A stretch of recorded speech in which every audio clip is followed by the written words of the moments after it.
What's going on, everybody? Chris here from Noob Ventures, and before we get into today's discussion, I do want to first say that the upload quality on this channel is going to rise significantly.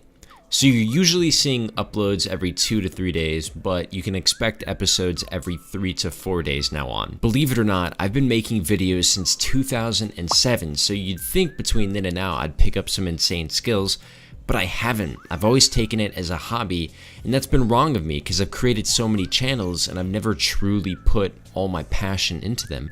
But that's going to change with this channel. All of my extra time will be dedicated towards learning Vegas and practicing Counter-Strike. So in the very near future, you guys can expect some amazing uploads.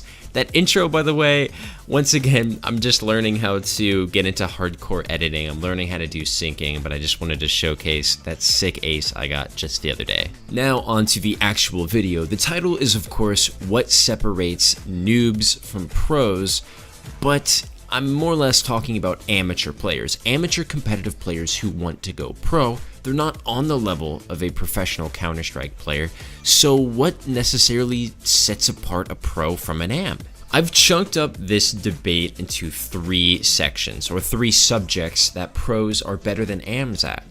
1 is aim, 2 is game sense, and 3 is communication. While it's definitely possible for an AM to have a better shot than a pro, it's usually the pro's game sense and communication that, at the end of the day, makes him a better player than that amateur. Now let's break down these 3 categories just a bit. So your aim, in my opinion, is consisted of 3 things. That is actual aim, which is your ability to put your crosshair on your opponent, your recoil/spray control, which is, its title, and then 3 would be crosshair placement.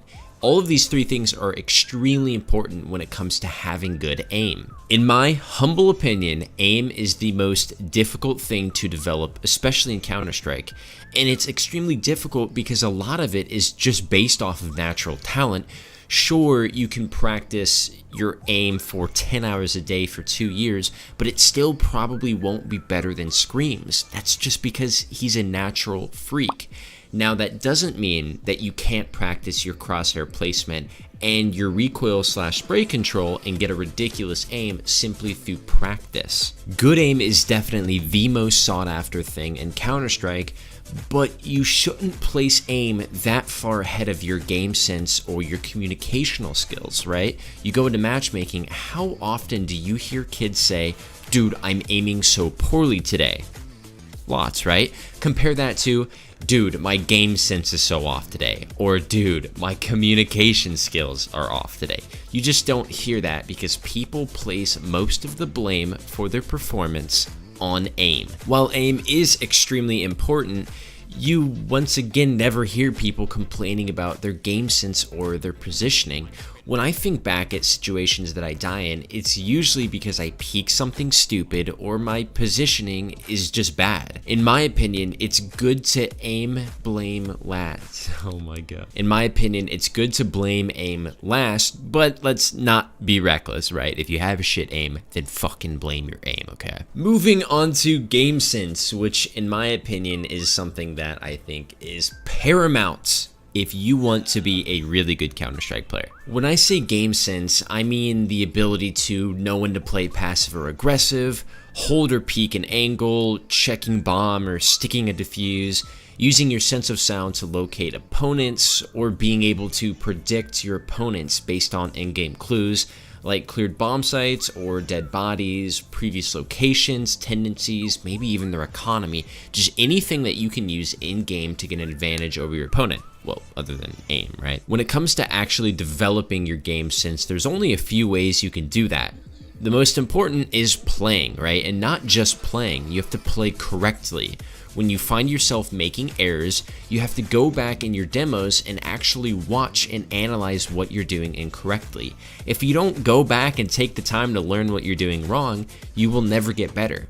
Another good way to develop your game sense is to watch better players play and then take what they do and kind of throw that into your game. And lastly, I'm kind of just going to say tips, right? Or getting better players to analyze your gameplay and have them tell you what you're doing wrong. This is kind of the easy route, and you don't have to do this. Most good players will charge you for lessons. But at the end of the day, you need to figure out what you're doing wrong. Lastly, we're going to talk about communication. This, my friends, is an important one, and I think it's also something that not too many people understand. For example, when's the last time you actually went into a matchmaking game and had teammates who small talked or called everything out near perfectly, or kept the comms clear when, no relevant information was there to be, talked about, right? It barely ever happens. When you go into matchmaking, you get kids that go, blah! Okay, we're definitely getting a little off topic here. When it comes to communication, you have actual callouts, which are, the specific words you use to describe locations on a map, right? Like sneaky and so forth. You also have the ability to small talk. Now, small talking is having relevant conversations mid-game, right? You're not talking about coconuts and beers. You're talking about what you think your team is doing, what you think the enemy team is doing, what you're doing exactly. And a lot of the times you actually relay useful information to your teammates that you might have not normally communicated, right? It's something that is extremely important, and it also keeps everybody engaged, right? Because when it comes to small talking, usually everybody on the team is playing a part in it, so everybody's engaged. Also, having the ability to keep comms clear and only communicate relevant information. This is something you're definitely going to have a hard time with in matchmaking. And last but not least, the ability to lead when necessary. Now, every team has an in-game leader. If you've been watching Cloud9, as of late, it's been Stewie.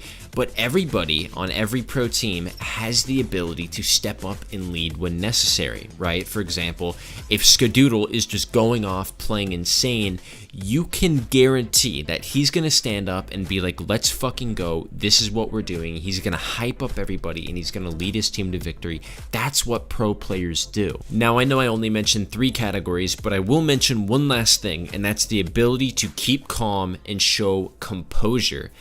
Now, I don't know if any of you guys watch tennis, but today was Wimbledon, which is one of the biggest tournaments of the year, and Roger Federer, the GOAT, was playing against a very good player named Marin Cilic, who ended up crying halfway through the game. I know that's really weird to hear in professional tennis. I think he had some sort of injury as well, but his composure was definitely crushed. And in competitive Counter-Strike, the best players in the world do not crack under pressure.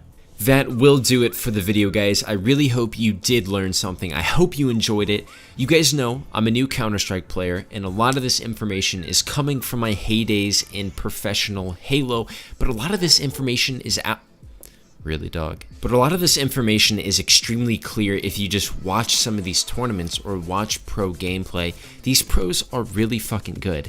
And if you study the way that they play and you make sure you improve on your errors, you can become an amazing player. So guys, if you did like the video, leave a comment down below, leave a like, subscribe, whatever you want, and also share the video on social media if you really did like it. Anyways, I'll talk to you guys in the next one, and I'll see you later.